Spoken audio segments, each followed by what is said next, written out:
இன்றைய முக்கிய செய்திகள்.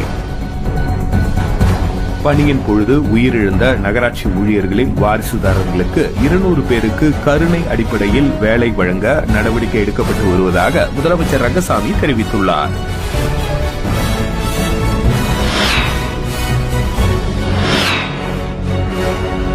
காலப்பட்டு சிறையில் மொபைல் பயன்பாடு தொடர்பாக கைதிகளுடன் தொடர்பில் இருந்த சிறை காவலர்கள் மீது கவர்னர் நடவடிக்கை மேற்கொண்டுள்ளார்.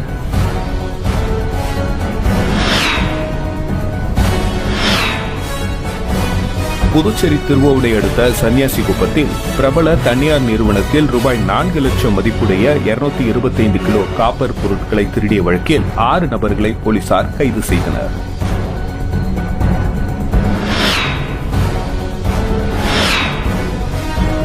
புதுச்சேரியில் தனியார் நிறுவன அதிகாரி ஒருவரிடம் பேஸ்புக் மூலம் கனடா நாட்டு பெண் பெயரில் தங்க நகை ஐபோன் என நம்ப வைத்து நூதன முறையில் 6.5 லட்சம் ரூபாயை மோசடி செய்துள்ள சம்பவம் அதிர்ச்சியை ஏற்படுத்தியுள்ளது.